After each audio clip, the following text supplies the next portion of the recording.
الله الرحمن الرحيم نحمده ونصلي ونسلم على حبيبه الكريم الأمين العزيز الرؤوف الرحيم أما بعد فأعوذ بالله من الشيطان الرجيم بسم الله الرحمن الرحيم ما أفاء الله على رسوله من أهل القرى فلله وللرسول ولذي القربى واليتامى والمساكين وابن السبيل كي لا يكون دولة بين الأغنياء منكم صدق الله العظيم الصلاة والسلام عليك يا حبيبي يا سيدي يا رسول الله صلى الله تعالى عليك وسلم.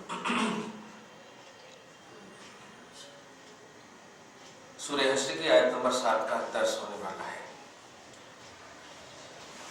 کل کے درس کا خصوصی پہلو یہ تھا کہ اللہ کے محبوب بندے جو کچھ بھی کرتے ہیں وہ اللہ کی مشیت کے تحت کرتے ہیں، وہ اپنی خواہش سے یا اپنی مرضی سے کچھ نہیں کرتے. اللہ کی طرف سے محبوبیت ہی یہی بہت بڑی سرٹیفکیٹ ہے اس کے لیے. آپ اس میں اپنا لاجک اور اپنی عقل نہیں دوڑانا چاہیے. اللہ کے محبوب چاہے وہ رسول ہوں یا نبی ہوں یا ولی ہوں، یہ سب محبوب بندے ہیں. اسٹیٹس کی نظرات کا الگ الگ ہے. رسول اعلیٰ ہیں، اس کے نیچے نبی ہیں، اس کے نیچے ولی ہیں.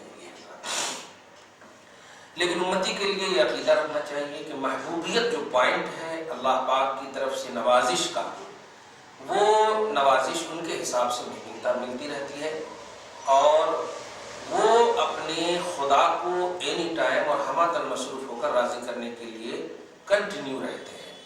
توجہ اللہ پر مکمل فائز ہوتے ہیں. بغیر اللہ کی طرف متوجہ کامل ہوئے انہیں محبوبیت نہیں مل سکتی.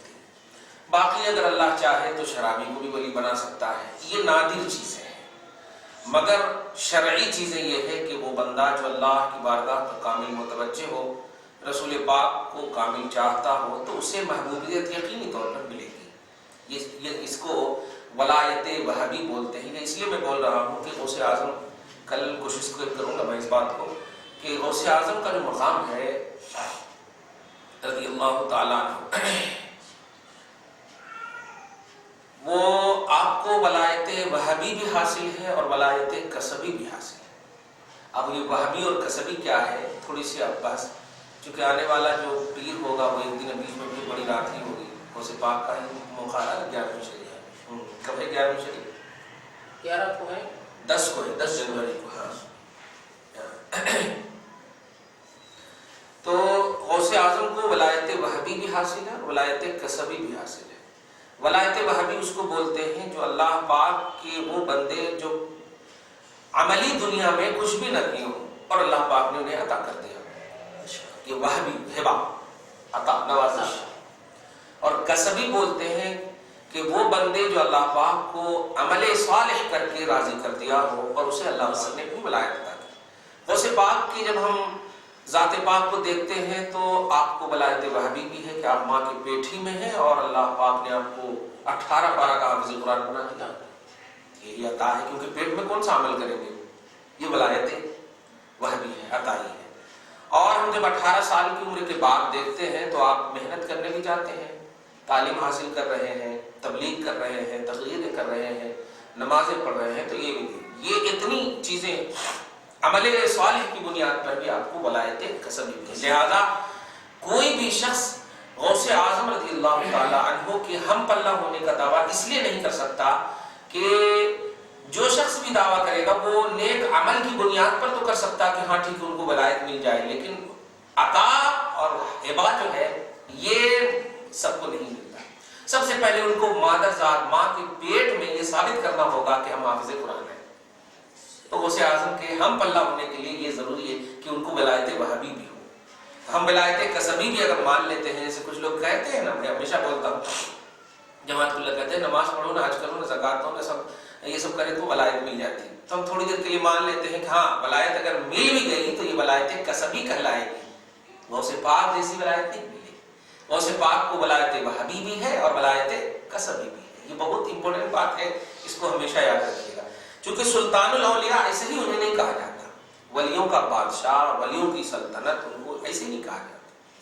تو اللہ پاک کی طرف سے ان کو عطا بھی ہے ولایت، اور اللہ پاک کی بارگاہ میں نذرانے عمل صالح اس طرح پیش کیا کہ اس بنیاد پر بھی اللہ پاک نے عطا فرمایا. چنانچہ ایک حدیث پاک ہے کہ بخاری شریف کی حدیث ہے لا یزال یتقرب عبدی، میرا بندہ میرا قرب حاصل کرنا چاہتا ہے کنٹینیو میری بارگاہ میں قرب، یعنی اس طرح کس کے ذریعے؟ بن نوافل، نوافل کے ذریعے۔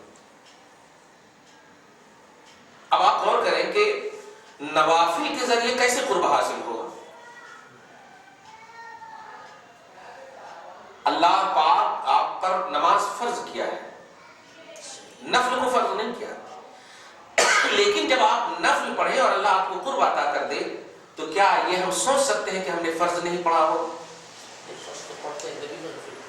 یہ تو اللہ پاک کے حدیث قدسی کا مطلب یہ ہے کہ وہ بندہ جو فرائض کی تکمیل کے بعد اور واجبات کی تکمیل کے بعد نوافل کے ذریعے سے جب میرا قرب حاصل کر لیتا ہے تو اس کا اسٹیٹس یہ ہے کہ حتی احببتہ، میں اس سے پیار کرنے لگتا ہوں، یہاں تک کہ فَكُنْتُ سَمْعَهُ الَّذِي يَسْمَعُ بِهِ، میں اس کی کان ہو جاتا ہوں جس سے وہ سنتا ہے، وَبَصَرَهُ الَّذِي يَبْصُرُ بِهِ، میں آنکھ ہو جاتا ہوں جس سے وہ دیکھتا ہے، وَيَدَهُ الَّتِي يَبْطِشُ بِهَا، ہاتھ ہو جاتا ہوں جس سے وہ پکڑتا ہے، وَرِجْلَهُ الَّتِي يَمْشِي بِهَا، اور پاؤں ہو جاتا ہوں جس سے وہ چلتا ہے۔ یہ بخاری شریف کی حدیث ہے، بڑی اوتھینٹک حدیث ہے۔ تو نوافل کے ذریعے سے، اب غوث پاک کی ذات پاک کو آپ دیکھیں کہ جب بندہ نوافل کے ذریعے سے یہ اسٹیٹس پا لیتا ہے تو غوث پاک تو پیدائشی ولی ہے، کیا وہ فرض چھوڑے ہوں گے؟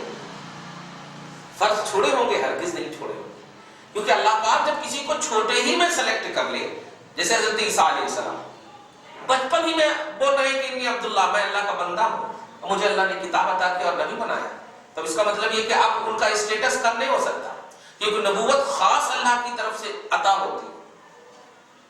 تو جب بچپن ہی میں یہ چیز مل گئی تو جب 33 سال کی عمر تک گزارے، قوم نے ستایا تو اللہ نے دیکھیے کیسے بچایا، اٹھا لیا چوتھے آسمان۔ تو جب مطلب یہ کہ ایزی پہلو میں عظمت مل جائے اور وہ اللہ کی طرف سے ہو تو اعلیٰ پہلو میں عظمت ملنے کا عقیدہ آٹومیٹکلی ہونا چاہیے۔ تو جب نوافل کا یہ عالم ہے، دھیان دیجیے، نوافل کا یہ عالم ہے کہ اللہ ہاتھ، پاؤں، زبان، آنکھ، منہ سب ہو جاتا، تو فرائض جو ادا کیے کر کے اللہ کا قرب حاصل کیے ہوں گے ان کا اسٹیٹس کتنا کمال والا ہے۔ اس کی ایک چھوٹی سی مثال آپ کو دوں، رسول اعظم صلی اللہ علیہ وسلم نے ابو بکر صدیق کو حکم دے دیا نماز پڑھانے کا، دے دیا تھا کہ جب نماز پڑھاؤ، بیمار ہے، لیکن آپ سے رہا نہیں گیا اور آپ گئے حضرت عباس اور حضرت علی کا سہارا لے کر گئے۔ چنانچہ ابو بکر صدیق نے دیکھا، وہ میں نہیں بتانا چاہ رہا، میں یہ بتانا چاہ رہا ہوں کہ وہ کون سی نماز تھی، نفل نماز نہیں تھی، فرض نماز تھی۔ تو اب آپ غور کیجئے، رسول اعظم خود فرض نماز کا اتنا اہتمام، نوافل کا غیر احرام ہے اور دیگر مقامات پر کرتے ہی تو ہوں گے، تو نوافل کے ذریعے سے جب اتنا اسٹیٹس مل جاتا تو فرائض میں کتنا ملا ہوگا یہ ہم وہم و گمان نہیں لے جا سکتے، کیونکہ ایک ہی چیز تو، ایک ہی تصور تو ہے، ہاتھ میں طاقت، پاؤں میں طاقت، زبان میں، آنکھ میں، کان میں، اور یہ سب اللہ بول رہا ہے کہ اس میں تو دوں گا ہی، نوافل پڑھو۔ ارے واہ! تو اگر اللہ کی بارگاہ میں ہم فرائض کا نذرانہ پیش کریں، غرض ہے کہ اگر اس حدیث پاک کا آئینہ اگر دیکھیں اور اس آئینے میں غوث اعظم کو دیکھیں تو واقعی سلطان الاولیاء نظر آتے ہیں۔ کیسے؟ اس لیے کہ نوافل کا جو سما سیدنا غوث اعظم کی بارگاہ سے ملتا ہے وہ کہیں بھی نہیں ملتا۔ آپ ان کی ہسٹری اٹھائیے، ان کی سیرت کو دیکھیے تو آپ پڑھ رہے ہیں تو پڑھتے ہی رہیے۔ ماں کو چھوڑ دیا 18 سال کی عمر میں، کس کی خاطر چھوڑا؟ اللہ ہی کے لیے، اللہ ہی کے لیے، اللہ کی رضا کے لیے چلے، شریعت محمدی کے لیے چلے۔ کتنا مطلب یہ کیا ہے، کتنا بڑا نذرانہ انہوں نے خدا کی بارگاہ میں پیش کیا ہوگا۔ تو نوافل والے بھی ہیں غوث اعظم، اور نوافل کا نذرانہ جو پیش کرتا ہے اسے اتنی بڑی ولایت کے ہاتھ، پاؤں، کان سب اللہ پاک فرماتا ہے میرا ہو جاتا، تو غوث اعظم کبھی۔ اچھا ایک اور بات، کوئی بے نمازی ولی ہو ہی نہیں سکتا، شریعت پر عمل کیے بغیر کوئی بھی ولی نہیں ہو سکتا۔ ولی کے لیے پہلی شرط ہے شریعت پر عمل، 4 شرط ہے ولایت کی۔ عارف باللہ ہونا، یعنی اللہ کی ذات کو، اللہ کو ماننے والا ہونا، جاننے والا۔ دوسری شرط ہے کہ معصیات سے بچنا، جو بھی اللہ تعالیٰ نے جن جن چیزوں سے بچنے کا حکم دیا ان سے بچنا کنٹینیو، اور المواظب علی الطاعات، اور اللہ نے جن چیزوں کا حکم دیا ان پر کنٹینیو برتنا، کنٹینیوٹی برتنا۔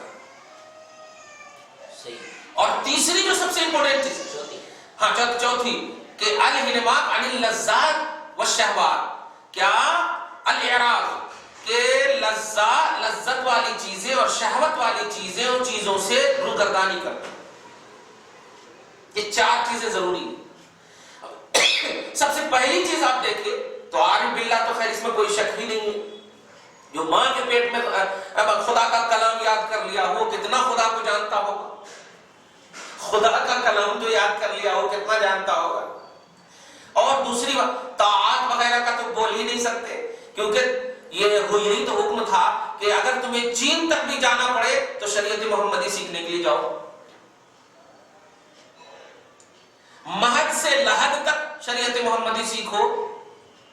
اب اس پر اتنا عمل کر رہے ہیں کہ 18 سال کا جوان بیٹا ایک بوڑھی ماں سے اجازت لے رہے ہیں کہ میں نانا کا دین سیکھنے جانا چاہتا ہوں، اور ماں نے اجازت بھی دیتی ہے۔ وہ پیسے بھی اٹھا کے اس کے بعد وہ باقی چیزیں وہ دوسرا وہ کل بتاؤں گا، میں جمعہ میں اس کو کل بتاتا ہوں۔ میں یہ بتانے جا رہا ہوں کہ اللہ کے حکم پر جو دوامیت ہے، جو اطاعت کا جذبہ ہے، وہ تن من دھن سے نہ باپ نہ ماں نہ اقربا عزت کسی کا خیال نہیں ہے، نہ اپنے پڑوس پیار کسی کا خیال ہے، اللہ پر بس۔ دیکھیے نبی پاک میں غار حرا میں نماز میں مشغول ہوتے تھے تو خدیجۃ الکبریٰ صدق اللہ کر رکھ کے ناشتہ لا کر رکھتی تھی تو 3 دن تک ایسے ہی رہ جاتا تھا، دوسرا ناشتہ لاتی تھی تو رکھا رہ جاتا۔ کیسا اہتمام، کیسی مشغولیت ہوتی۔ تو طاعتیں بھی ان کے نزدیک نظر آ رہی ہیں، اور برائیوں سے بچنا تو خیر ہے ہی ہے، تو وہ کہہ ہی نہیں سکتے۔ غوث اعظم رضی اللہ تعالیٰ عنہ خود غیروں نے بھی صاحب ورع مانا ہے ان کو، تقوی سے جو اعلیٰ ہے، ابن کثیر وغیرہ میں آپ دیکھتے ہیں۔ اور لاسٹ کا جو پہلو ہے کہ دنیاوی لذتوں سے دور رہنا، تو اسی سے معلوم ہو رہا ہے کہ جب ماں نے رکھا تھا اشرفی تو وہاں پر دنیاوی لذتیں ہی تو حاصل کرنے کے لیے پیسے ہوتے ہیں، نہ درہم ہوتے ہیں۔ صاف کہہ دیا میری ماں نے یہاں رکھا ہے، لینا ہے تو لے بتائیں۔ تو یہ چاروں چیزیں بدل گئے عتم غوث اعظم میں پائی جاتی ہے، اور انہی کو ولایت کا جامع کہا جاتا ہے کہ جن کے اندر یہ چار وصف پایا جائے وہی ملک ہوتا ہے۔ سب سے پہلی جو چیز تھی وہ ہے شریعت پر عمل، عارف باللہ ہونا، اللہ پاک کو جاننے والا ہونا، اللہ پاک کو بولنے والا نہیں ہونا، جاننے والا، معرفت حاصل ہو اللہ تعالیٰ، عارف باللہ ہونا، طاعات پر کنٹینیوٹی ہو، برائیوں سے کنٹینیو بچنا ہو، دنیا کی لذتوں سے دور رہنا ہو، یہ خصلت ہے ولایت کی۔ اس آئینے میں اگر آپ دیکھیں آج کے خاص طور سے اپنے دکنی مشائخ کے حوالے سے تو بہت افسوس ہوتا ہے، بہت تکلیف ہوتی ہے۔ یہ کیا ہے اچھے سے اچھا، بہترین سے بہترین غذائیت میں منہمک رہنا، یہ دنیاوی لذتیں نہیں تو کیا ہے؟ صحیح ہے کہ نہیں؟ دنیاوی لذتیں نہیں ہے تو کیا ہے؟ ارے سوکھی روٹیاں آخر کھانا خالی روایتوں میں آپ سناؤ گے امت کو، یا کبھی موقع مل جائے تو کھاؤ گے نہیں؟ سمجھ رہے؟ اس لیے ولایت کا حصول اگر چاہتے ہیں، عطا تو خیر چھوڑیے، آج کی تاریخ میں اللہ پاک اگر چاہے تو عطا کر دے، لیکن اگر کسب یعنی محنت کر کے عمل کر کے اگر چاہتے ہیں تو سب سے پہلا پلس پوائنٹ جو ہے ولایت کے حصول میں وہ آپ کو دنیاوی لذتوں کو چھوڑنا ہو۔ یہ سب سے پہلا پلس پوائنٹ۔ دنیاوی لذتوں کو چھوڑنے کا سب سے بہترین مطلب یہ ہے کہ آپ کو جو ملے اس پر آپ قانع رہیے، یعنی قناعت کیجیے، جو ملے الحمدللہ، ویٹ نہ کیجیے کہ اچھے سے اچھا آئے گا تو کھائیں گے، ایسا نہیں، جو ملے الحمدللہ۔ یہ بھی ہے دنیاوی لذتوں کا ترک، یعنی جینا برائے طاعت ہو، طاعت برائے زندگی نہ ہو۔ جملے پہ غور کریں، ہماری زندگی جو ہے عبادت کے لیے، ہم ہوش و حواس سے اللہ اکبر بول سکیں، ہوش و حواس سے ہم رکوع اور سجود کر سکیں، کہ ہم جس کو بول رہے ہیں سبحان ربی العالی، ہم سمجھ بھی رہے ہیں کہ واقعی وہ اعلیٰ ہے، سبحان ربی العظیم واقعی وہ عظیم ہے، اللہ اکبر واقعی وہ اکبر ہے، تو ہم سمجھ بھی رہے ہیں۔ لیکن برخلاف اگر اچھے سے اچھا کھانا کھائیں تو آپ خود محسوس کیجئے ڈکار کے علاوہ کچھ نہیں آتا، بس ایک فارمیلٹی کے طور پر ہم اللہ کی بارگاہ میں جھکتے ہیں۔ تو جو کچھ مل رہا ہے اللہ پاک نے نعمت دیا، ایسا نہیں ہے کہ آپ کو اگر دیا ہے تو آپ کھائیں نہیں اور اس میں غلط ہے، ایسا نہیں ہے۔ اچھا ایک اور بات کہہ دو کہ ولایت کا جو صحیح، یہ تو 4 پہلو میں نے بتایا عقائد کے حوالے سے، اور قرآن پاک میں بھی اس کا پہلو ملتا ہے کہ الا ان اولیاء اللہ لا خوف علیہم ولا هم يحزنون، اللہ کے ولی وہ ہیں جن پر کوئی خوف نہیں فیوچر کا اور نہ غم ہے پاسٹ کا۔ الذین آمنوا وکانوا یتقون، سب سے پہلی شرط ہے کہ وہ ایمان کامل پر فائز ہو اور تقوی پر فائز ہو۔ دیکھیں یہ قرآن کا پہلو، آمنوا وکانوا یتقون، ایمان بھی ہو اور تقوی بھی۔ اب تقوی کیا ہے پتہ ہے؟ یہ تقوی ہی کو محسوس کیجئے۔ سب سے بیسٹ چیز یہ ہے کہ آپ سے کسی کو تکلیف نہ ہو اور آپ کسی کے لیے باعث تکلیف نہ ہو، آپ سے کسی کو تکلیف نہ ہو۔ آپ کہیں دعوت کھانے کے لیے گئے، جو کچھ مل گیا الحمدللہ۔ آج ہم دیکھتے ہیں کہ دعوتوں میں آپ دیکھیے عجیب سا سما ہے، ڈش میں اگر بوٹیاں ختم ہو گئی تو ہم بولتے ہیں کہ دوسری ڈش لاؤ، آپ بولنے کا حق کون رکھتے ہیں؟ آپ تو مدعو ہیں، آپ کو تو دعوت دی گئی ہے، ہم سوکھی روٹی بھی کھلائیں گے تو آپ کھا کر چلے جائیں اور جائیے نہیں، بلکہ دعا کیجئے کہ یہی رزق تھا آپ کا جو اللہ پاک نے عطا کیا۔ لیکن نہیں، ہم حکم دیتے ہیں یہ لو جی یہ ٹھنڈا ہو گیا جی وہ گرم ہو گیا، ہرگز ایسا نہیں کرنا چاہیے، یہ تقوی کے خلاف۔ تو ایمان تو ہے تقوی، ایمان اور تقوی پر جو فائز ہو جاتا ہے ولایت مل جاتی ہے۔ اللہ والے ہوں اللہ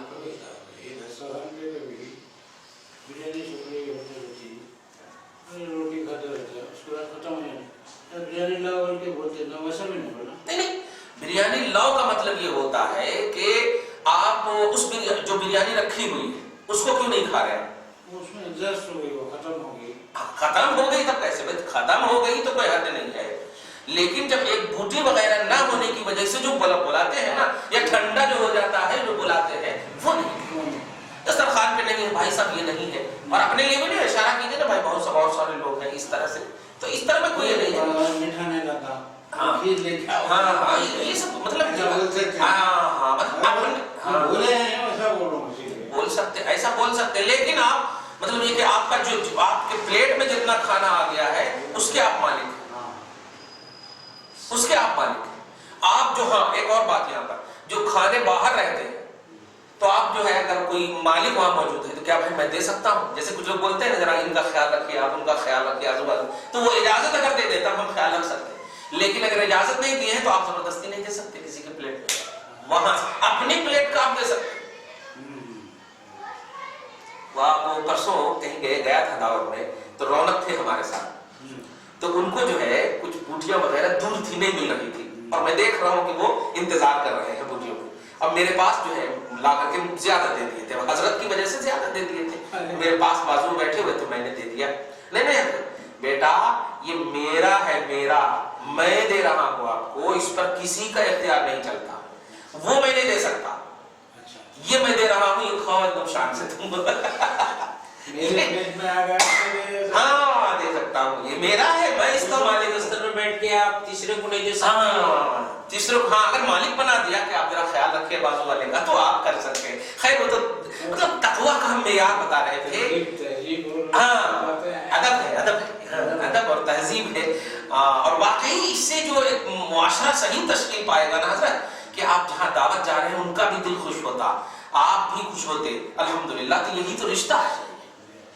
ورنہ آپ بتائیے آج کے نوجوان کیا ہوتے ہیں، ارے ایسی دعوت کرے، اگر بوٹیاں ووٹیاں ہے نہیں کہیں دعوت کرے، اس طرح کی شکایت سننے کو ملی دعوتوں میں، بہت ساری ایسی دعوتوں کی شکایت۔ بتائیے جو کہ اللہ پاک نے آپ کا رزق ان کے دسترخوان پہ رکھا، تو آپ بتائیں خدا کے رزق کو سمجھ کر دعا کرنے کے، آپ جو ہے جن کی وجہ سے کھائے ہیں انہیں پر انگلی اٹھا رہے ہیں، تو کہاں سے اللہ پاک آپ کو عطا کرے؟ یہ بھی نہیں بول سکتے سپلائی برابر نہیں تھی، کچھ نہیں، کیسا تھا پوچھتے ہیں الحمدللہ، میری قسمت میں جو تھا مجھے مل گیا الحمدللہ، میری قسمت میں جو تھا۔ ارے آپ غور کیجئے، جب آپ کھاتے ہیں نوالا لیتے ہیں تو آپ اس بات پر غور کیے کبھی کہ ایک دانہ گر جاتا ہے، 2 دانہ گر جاتا ہے اور اسے کبھی نہیں اٹھاتے ہیں آپ، ذرا اس پر محسوس کیے آپ کبھی؟ رسول فرماتے ہیں کہ جو اٹھے ہوئے دانہ کو کھائے گا کبھی بھی غریب نہیں بنے گا، حدیث۔ اب رسول کبھی غریب نہیں بنے گا،